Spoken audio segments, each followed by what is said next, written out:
Praise the Lord. ദൈവനാമമഹത്വം ഉണ്ടായിരിക്കട്ടെ. കർത്താവിൻ്റെ പാദപീഠത്തിൽ നാം ആയിരിക്കുമ്പോൾ ഇന്നത്തെ ചിന്തയ്ക്ക് എടുത്തിരിക്കുന്ന തിരുവചനം യെശയ്യാവ് 45-ാം അധ്യായം 1-ാം വാക്യം. യഹോവ തൻ്റെ അഭിഷിക്തനായ കോരേശിനോട് ഇപ്രകാരം അരുളിച്ചെയ്യുന്നു: അവന് ജാതികളെ കീഴടക്കി രാജാക്കന്മാരുടെ അരക്കച്ചുകളെ അഴിക്കേണ്ടതിനും കതകുകൾ അവന് തുറന്നിരിക്കേണ്ടതിനും വാതിലുകൾ അടയാതിരിക്കേണ്ടതിനും ഞാൻ അവൻ്റെ വലം കൈ പിടിച്ചിരിക്കുന്നു. പ്രിയ മക്കൾ, ഇവിടെ അഭിഷിക്തനായ കോരേശ് എന്ന് പറഞ്ഞിരിക്കുന്നു. അതായത് കോരേശ് അഭിഷിക്തനാണെന്ന് പറയുന്നതിൻ്റെ അർത്ഥം ഇസ്രായേലിനെ അടിമത്തത്തിൽ നിന്ന് വിടുവിക്കുന്ന സുപ്രധാനമായ ദൗത്യം നിർവഹിക്കുന്നതിനായി നിയോഗിച്ച വ്യക്തിയായിരുന്നു ഈ കോരേശ്. 2 നൂറ്റാണ്ടോളം നിലനിന്ന പേർഷ്യൻ സാമ്രാജ്യം സ്ഥാപിച്ചത് കോരേശാണ്. ഹല്ലേലൂയ. 1-ാം വാക്യത്തിൽ നാം വായിക്കുന്നുണ്ട്: വാതിലുകൾ അടയാതിരിക്കേണ്ടതിനും ഞാൻ അവൻ്റെ വലം കൈ പിടിച്ചിരിക്കുന്നു.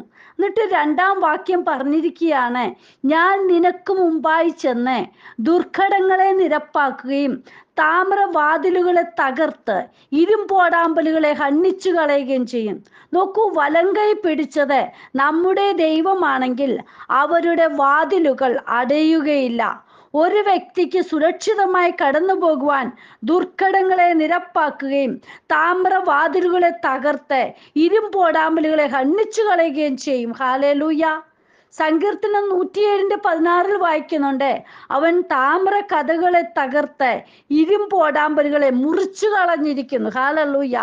ഒരുവന്റെ കയ്യില് കർത്താപ്പച്ചൻ പിടിച്ചിട്ടുണ്ടെങ്കിൽ ഏത് വാതിലെന്നല്ല, അതെല്ലാം മാറ്റിമറിക്കുവാൻ, അത് ഹല്ലേലൂയ നമുക്ക് വേണ്ടി സ്വതവേ തുറന്നു തരുവാൻ അപ്പൻ കൂടെയുണ്ട്. നമുക്ക് അപ്പോസ്തലപ്രവൃത്തി 12-ാം അധ്യായം നോക്കുമ്പോൾ അത് വ്യക്തമായി കാണുവാൻ കഴിയുന്നുണ്ട്. 7 മുതലുള്ള വാക്യത്തിൽ ദൂതൻ പത്രോസിനെ വിലാപ്പുറത്ത് തട്ടി വേഗം എഴുന്നേൽക്ക എന്ന് പറഞ്ഞു. ദൂതൻ അവന് മുമ്പായി പോകുന്നത് നമുക്ക് കാണുവാൻ കഴിയുന്നുണ്ട്. അതായത് നമുക്ക് മുമ്പായി ദൂതൻ പോകും, നാം പുറകെ പോയാൽ മതി. ഇവിടെ ഒന്നും അറിയാതെയാണ്, ഒരു ദർശനം കാണുന്നത് പോലെയാണ് പത്രോസ് ദൂതന്റെ പുറകെ പോകുന്നത്. മുമ്പേ പോകുന്നത് ദൂതനാണെങ്കിൽ ഏതു രീതിയിലുള്ള വാതിലാണെങ്കിലും എങ്ങനെയെല്ലാം പൂട്ടിയതാണെങ്കിലും സ്വതവേ തുറന്നു ലഭിക്കുന്നതായി കാണുവാൻ കഴിയുന്നുണ്ട്. അതായത് അപ്പോസ്തലപ്രവൃത്തി 12-ാം അധ്യായം 9-10 വാക്യങ്ങളിൽ ഇങ്ങനെ വായിക്കുന്നുണ്ട്: അവൻ പിന്നാലെ ചെന്നും ദൂതൻ മുഖാന്തരം സംഭവിച്ചത് വാസ്തവം എന്നറിയാതെ താൻ ഒരു ദർശനം കാണുന്നു എന്ന് നിരൂപിച്ചു. അവർ 1-ാം കാവലും 2-ാമത്തേതും കടന്ന് പട്ടണത്തിൽ ചെല്ലുന്ന ഇരുമ്പ് വാതിൽക്കൽ എത്തി. അത് അവർക്ക് സ്വതവേ തുറന്നു. അവർ പുറത്തിറങ്ങി ഹല്ലേലൂയ. പ്രിയ ദൈവമക്കളെ, നോക്കൂ, ഏത് വാതിലാണെങ്കിലും സ്വതവേ തുറക്കുന്നതായിട്ട് നമുക്ക് കാണാൻ കഴിയുന്നുണ്ട്. അവൻ പുറത്ത് ചെന്ന് ഹല്ലേലൂയ ഉടൻ തന്നെ ദൂതൻ അവനെ വിട്ടുപോയി എന്ന് വായിക്കും. നമ്മുടെ അപ്പൻ നമ്മെ എവിടെ വരെ കൊണ്ടെത്തിക്കണമോ അവിടെ വരെ കൊണ്ടെത്തിക്കും. ഹല്ലേലൂയ.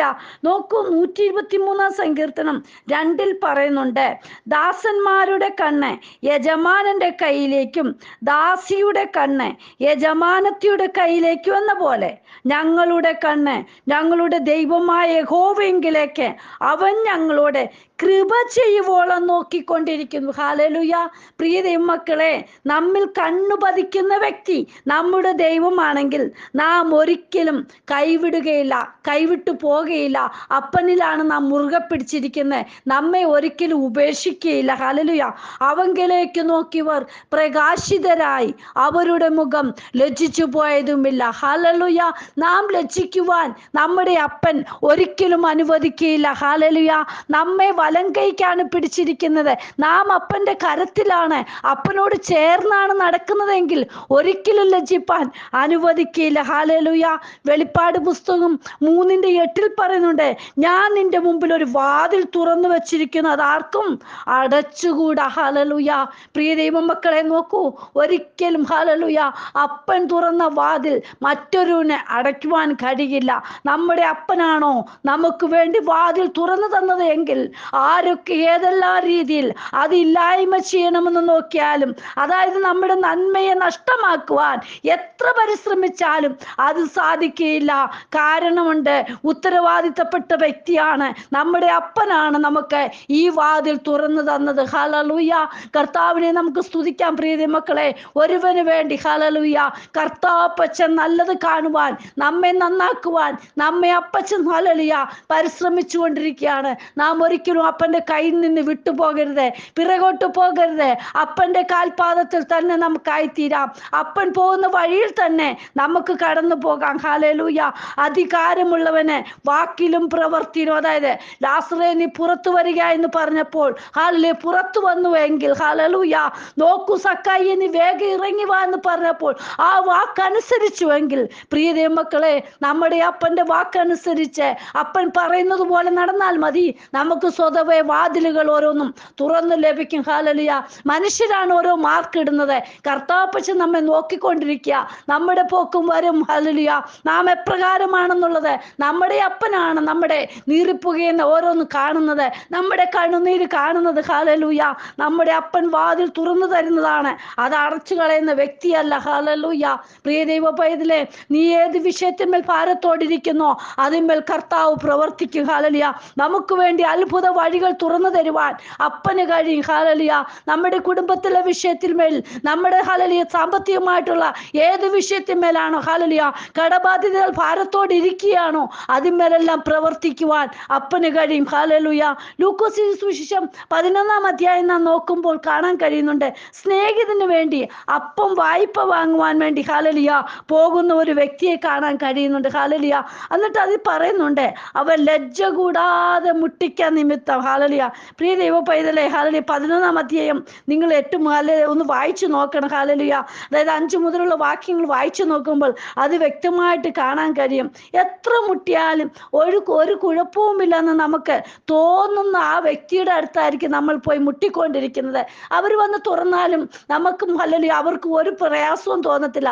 പക്ഷെ ഇവിടെ പറയുന്നുണ്ട്, എൻ്റെ കുഞ്ഞുങ്ങൾ ഉറങ്ങിയാണ്, വാതിലുകൾ അടച്ചിരിക്കുകയാണെന്നൊക്കെ പറയുന്നു. പക്ഷേ മുട്ടുന്ന വ്യക്തിയും ഹല്ലേലൂയ ആരെന്ന് അദ്ദേഹത്തിന് മനസ്സിലായപ്പോൾ, പ്രിയ ദൈവ പൈതലേ, കതക് തുറന്നാൽ അവൻ അപ്പം കിട്ടുമെന്നുള്ള ആ ഒരു ഹല്ലേലൂയ ഉത്തമ ഹല്ലേലൂയ ഉത്തരവാദിത്തം, അതായത് ഉറപ്പ് അവൻ്റെ ജീവിതത്തിലുണ്ട്. ഹല്ലേലൂയ. ആരുടെ വാതിലാണോ നാം മുട്ടുന്നത്, നമ്മൾ നമ്മുടെ അപ്പൻ്റെ വാതിൽ മുട്ടിക്കൊണ്ടിരിക്കുകയാണെങ്കിൽ തീർച്ചയായിട്ടും കർത്താവപ്പച്ച നമുക്ക് വേണ്ടി വാതിലുകൾ തുറന്നു തരും. ഹല്ലേലൂയ. നമ്മുടെ അപ്പൻ കതക് തുറന്നാൽ നമുക്കൊരു വിടുതല, അതായത് അനുഗ്രഹമാണ്, വേണ്ടുവോളം തരുവാൻ നമ്മുടെ അപ്പൻ ഹല്ലേലൂയ ഒരുക്കമാണ്. ഹല്ലേലൂയ. നാം ഒന്ന് മുട്ടിയാൽ മതി പ്രിയ ദൈവമക്കളെ. ഹല്ലേലൂയ. നമുക്ക് വേണ്ടി ദൈവം പ്രവർത്തിക്കും, അത്ഭുതം ചെയ്യും. ഹല്ലേലൂയ. 3 അപ്പം വായ്പ വാങ്ങാൻ പോയെങ്കിൽ വേണ്ടുവോളം തരുവാൻ ഹല്ലേലൂയ. കുറച്ചല്ല, നമ്മൾ ചോദിച്ചതല്ല, നമുക്ക് വേണ്ടുവോളം തരുവാൻ നമ്മുടെ അപ്പൻ ഹല്ലേലൂയ ഒരുക്കത്തോടെ ഇരിക്കുക. നാം ഒന്ന് മുട്ടിയാൽ മതി, അപ്പൻ്റെ വാതിലൊന്ന് മുട്ടിയാൽ മതി. ഹല്ലേലൂയ. ഈ ദിവസങ്ങളിൽ കർത്താവിൻ്റെ കരങ്ങളിൽ നമ്മെ സമർപ്പിക്കാം. എബ്രായർക്കെഴുതിയ ലേഖനം 4:16 പറയുന്നുണ്ട്, അതുകൊണ്ട് കരുണ ലഭിപ്പാനും തത്സമയത്ത് സഹായത്തിനുള്ള കൃപ പ്രാപിപ്പാനുമായി നാം ധൈര്യത്തോടെ കൃപാസനത്തിന് അടുത്തു ചെല്ലുക. നാം നമ്മുടെ അപ്പൻ്റെ അടുത്ത് ചെല്ലുക. ഹല്ലേലൂയ. മനുഷ്യരുടെ അടുക്കലല്ല പ്രിയ ദൈവമക്കളെ ചെല്ലേണ്ടത്, നമ്മുടെ കർത്താവപ്പച്ചൻ്റെ പാദപീഠത്തിൽ നാം ചെന്നാൽ മതി, അപ്പൻ്റെ കരത്തിലൊന്ന് പിടിച്ചാൽ മതി. ഹല്ലേലൂയ. നമുക്ക് വേണ്ടുന്നിടത്തോളം തരുവാൻ ശക്തനാണ്. നമുക്ക് പ്രാർത്ഥിക്കാം. കർത്താവേ, എന്ന് പ്രാർത്ഥന ഹല്ലേലൂയ ഈ വചനം കേൾക്കുന്ന ഓരോ മക്കളുടെ ജീവിതത്തിൽ ഹല്ലേലൂയ ഏത് വിഷയത്തിൽ അവർ ഭാരത്തോടിരിക്കുന്നു അതിന്മേൽ പ്രവർത്തിക്കുന്ന അപ്പനാണ്. ഹല്ലേലൂയ. അവരെ ഹല്ലേലൂയ ഒരുക്കത്തോടെ, അവർ ബലത്തോടെ, ശക്തിയോടെ, ആരോഗ്യത്തോടെ കിട്ടുന്ന ഹല്ലേലൂയ എല്ലാത്തിന്മേലും പ്രവർത്തിച്ച അപ്പ ഹല്ലേലൂയ അവിടുന്ന് കൂടെ ഇരുന്ന് സഹായിക്കണമേ. അവരുടെ വിഷമതകളൊക്കെ മാറ്റിക്കൊടുക്കണം. ഇന്നത്തെ വചനം ഹല്ലേലൂയ ശക്തീകരിക്കുന്നതായി തീരുവാൻ, അവരുടെ വിഷയത്തിന് മറുപടിയായി തീരുവാൻ ദൈവം സഹായിക്കണമേ. കരങ്ങളിൽ തരുന്നു എൻ്റെ അപ്പൻ. അങ്ങനെ ചെയ്യുന്നതിനായി സ്തോത്രം, പ്രാർത്ഥന കേട്ടതിനായി സ്തോത്രം, യേശുവിൻ നാമത്തിൽ തന്നെ. Amen. God bless you all. ബിനുവജു, മുംബൈ. ഹല്ലേലൂയ.